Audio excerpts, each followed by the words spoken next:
Yo, what's up mga ka-cottage, magandang hapon po sa ating lahat. Yan, panibagong araw, panibagong video po tayo. So, yan, nandito pala tayo sa may daan ng Bukitin Road, itong Olas Road mga ka-cottage. At i-update po natin itong ginagawang Skyway Viaduct flyover mga ka-cottage. At yan, ito po yung unang update natin sa ginagawang flyover na to.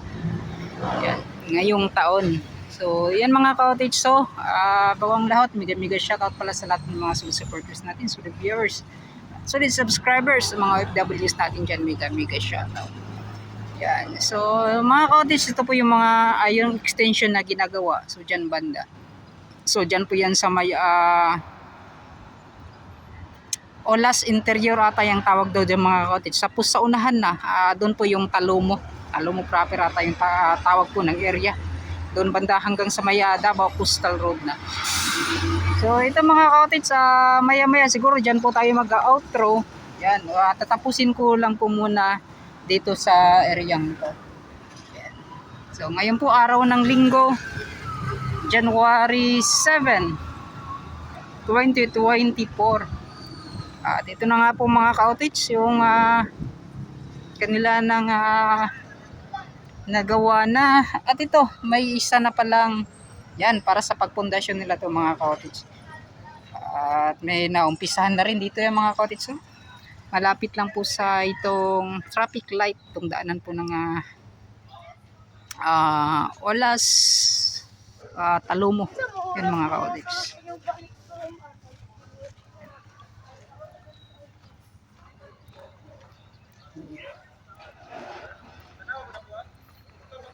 Padaling ko na po tayo pumupunta dito mga cottage.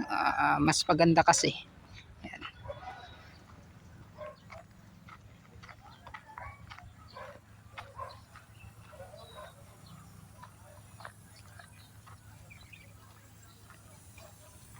So ito tamang-tama talaga mga cottage. Dahil na sinabi ko na mas yung paghukay pa nila ng malalim para yung tubig talaga hindi po aapaw dito sa daanan. So, magkukos kasi ng pagbaha dito mga cottage. Yan. Yan. So, unahan.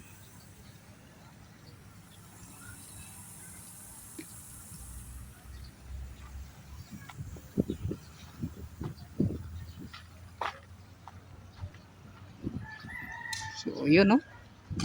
So, dito naman may mga mangilan-ngilan na mga cottage na kanilang nagawa.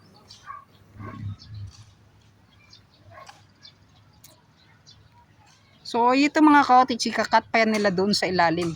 Kung saan po talaga yung gagawan po nila para sa pagputing niyan dito mga cottage. Hindi ito yung final niya.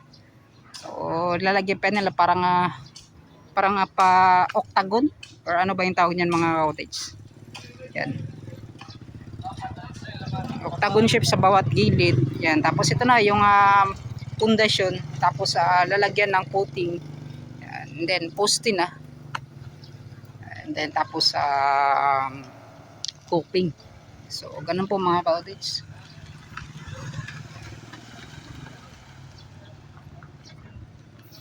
So ito yung pangalawang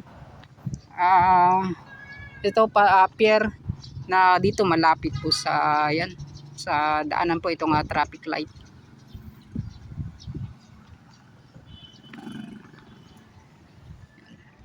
So ito yung ikapangatlo.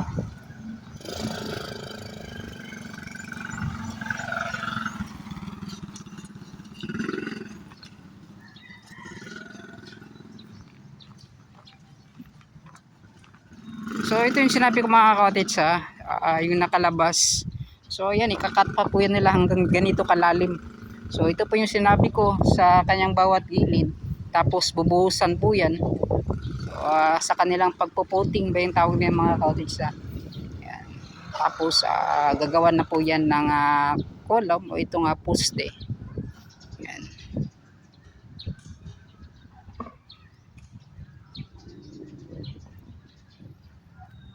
2, 4, 6, 8, 10, 12. So, 13 pala mga cottage yung 2, 4, 6, 8, 10, 12. 12 mga cottage.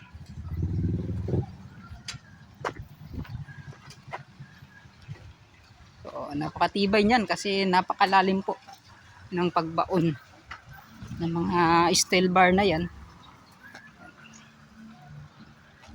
Steel bar cage. Yan mga ka-outage.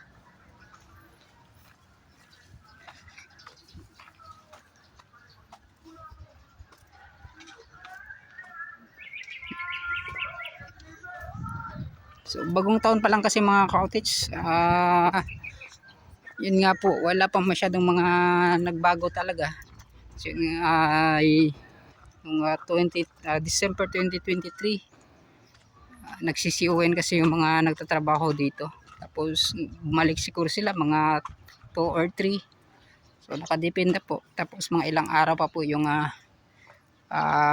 bago sila bumalik sa pagtatrabaho dito sa ginagawang flyover.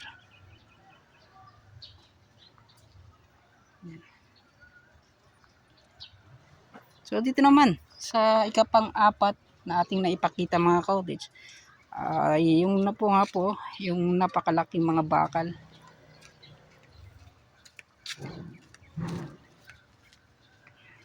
So ganyan po mga ka-outage, pagkatapos nyan bubuhusan po yan nila.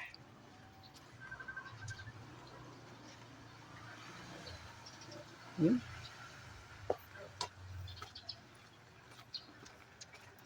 Sobrang init po ng panahon kanina sobrang ganda ng panahon ay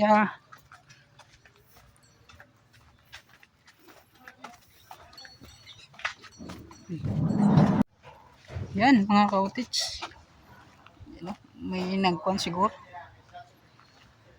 bumili. So yung mga ka-outage, yung mga ganyan may mga parang kuhan, i-retouch pa yan nila, pagagandahin nila mga ka-outage. So doon pala yung sa taas ng para po patungan po ng girder ay parang nabuhusan natin mga ka-outage yan.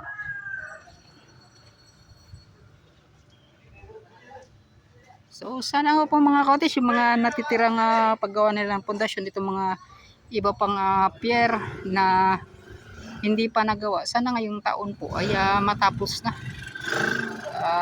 para po ay talagang makikita na natin na yung mga malaking pagbabago talaga. So yun, punta tayo dito sa unahan. So ito po, butterfly, puno ng scaffolding.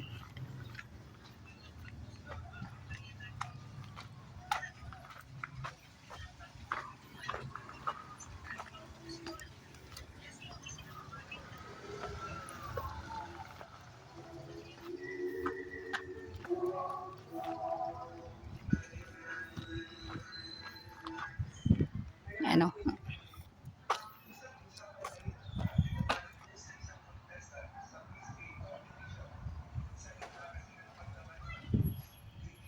so yun,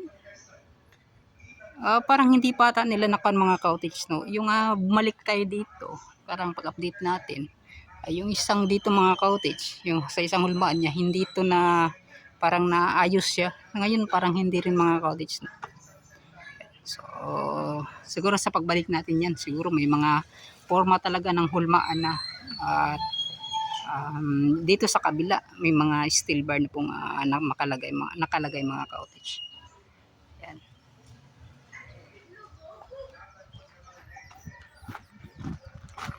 Yun. So dito yan banda mga ka-outage, lalagyan din yan nila ng yan, dito na meron na mga ka-outage. So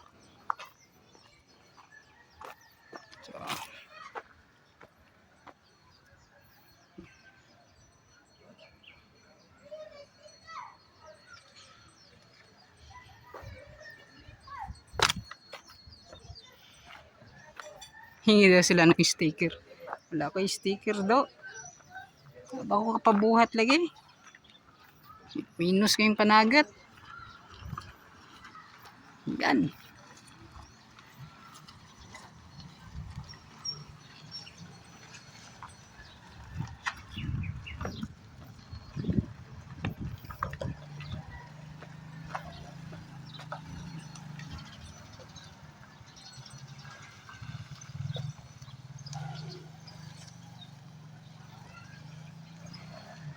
So update lang po lang update po muna mga ka-cottage. Yung layo pala, yung pagitan po ng bawat poste, bawat pair na kanilang ginawa dito, ginawa ay hindi pala magkapareho. So parang dito sa magsimula sa abutment, tapos itong pier, itong mga poste na kanilang natapos na. Ito parang 30 meters ata yung layo hanggang doon sa 1 to 6. Ganyan mga cottage, 6. Tapos 7 to 8 hanggang doon na mga cottage. Parang nasa 35 ata, 35 to 40 meters yung layo ng pagitan po ng bawat poste na kanilang ginawa. So parang yun ata yung mga nakuha ko, nakita ko sa update na kanilang pinalabas mga cottage. Yan. So akala ko pareho pareho lahat yung layo, mga 30 meters, pero hindi pala. Yun. Tabinsaya naman ang mga cottage eh. Yan. So ito, yan dito po muna tayo mga cottage. May nakita kasi akong hindi ko alam kung ito ay dati na. Ano?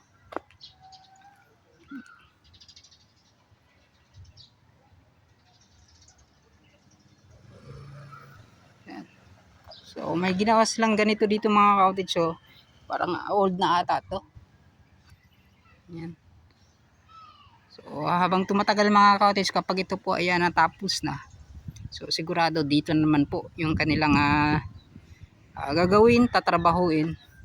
Itong parang pagbawidening na po dito sa paggawa po ng kalsada dito sa baba. So ito po parang anakan na to, nababayaran na. Marami na po mga cottage. So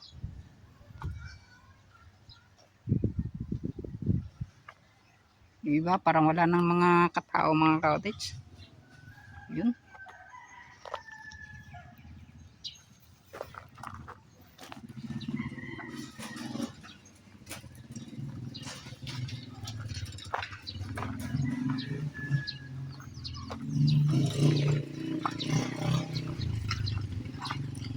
Tapos tingin ko mga cottage, no, bago po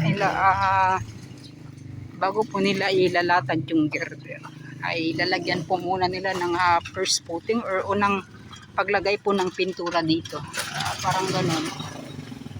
Anong tawag niyan? Yung skim coat ata mga cottage. Yung ilalagay dito. Yan. Yung kulay puti. Yan. Bago siguro nila ilatag yung girder sa taas.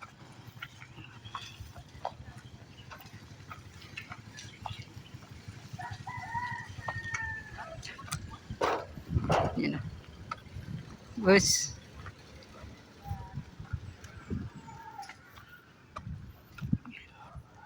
So ito mga cottage, napakaganda at napakakinis. Yun nga lang po ay ito. Yan, so anong nangyari? Nabangga ba yan? Cottage na ay parang agas-gas, bisaya pagaras.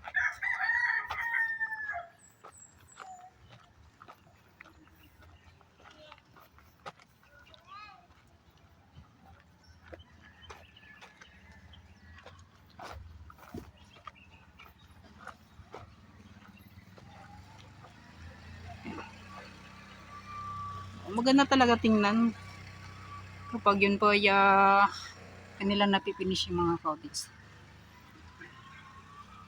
Malinis.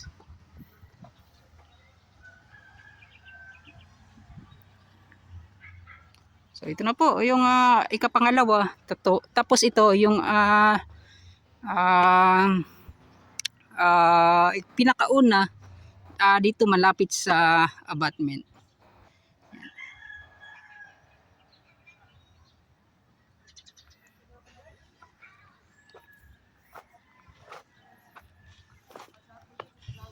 Yun.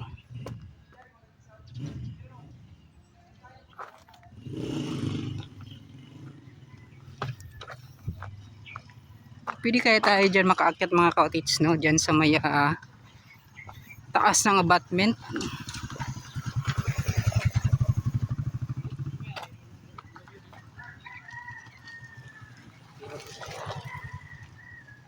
Yun oh.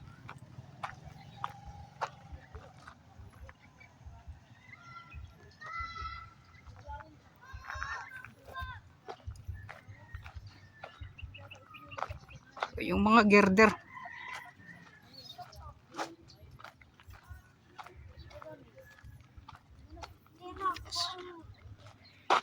So yan mga ka-outage, at may nakita tayong parang bago. Ito. Hindi ko to nakita yung last update ko. So ito yung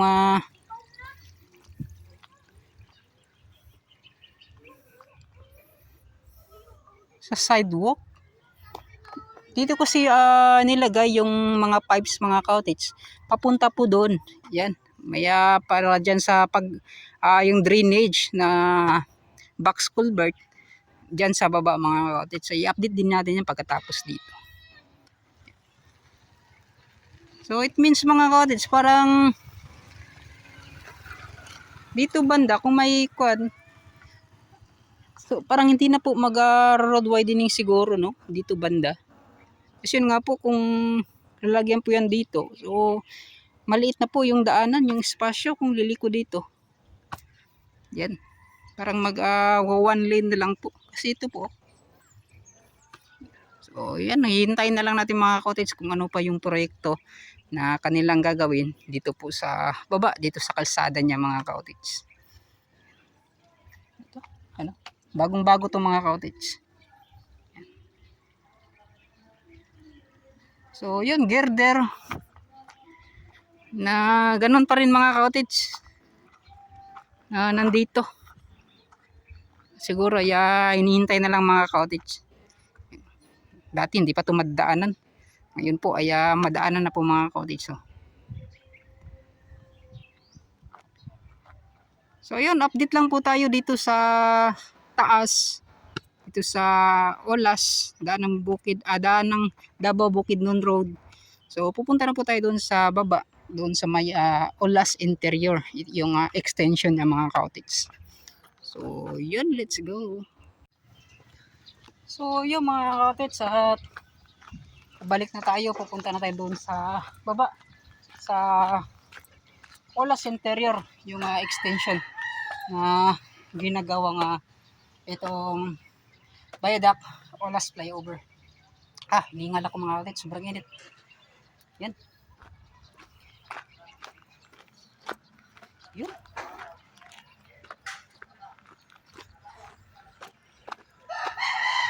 So masama na po yung panahon doon sa unahan mga ka-outage. So may parang baybayon na yun.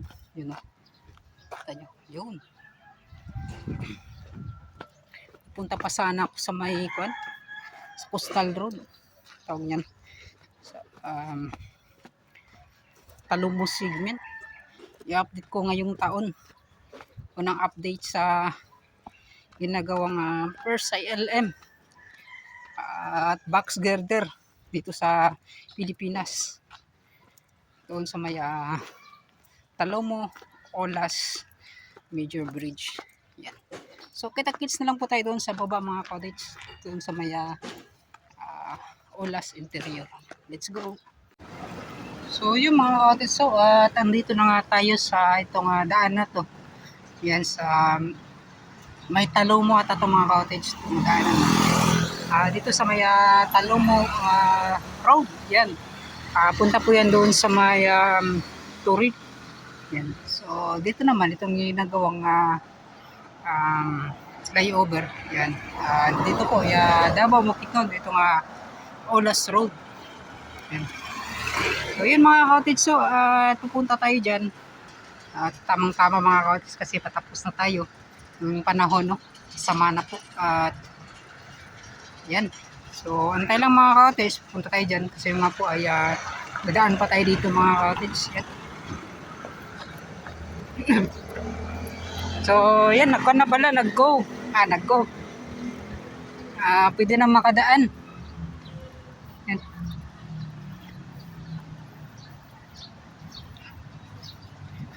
road machinery ahead. Ito talaga oh, hindi pa do delikado mga cottage. Yan oh. Napakatulis po ng dulo.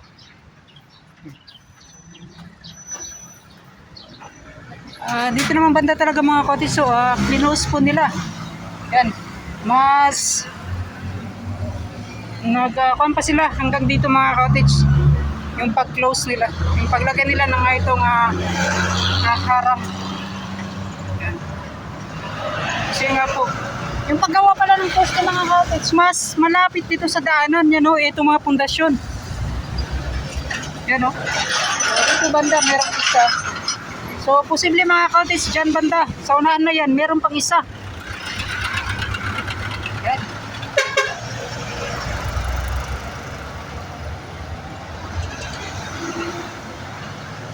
Yan o. So, di na lang ako pupunta doon sa unahan mga cottage kasi yun nga po ay baka abutan po tayo ng malakas na ulan. Yan o. So, baka sa sunod na lang mga cottage, punta natin yung dulo. Itong ginagawang viaduct flyover. Maraming salamat at hanggang dito na lang yan. So, papaalam na po ako sa mga solid supporters natin, solid viewers, solid subscribers. Maraming salamat. Yan, sa FWs natin dyan, lagi po kayong mag-ingat at bye-bye na.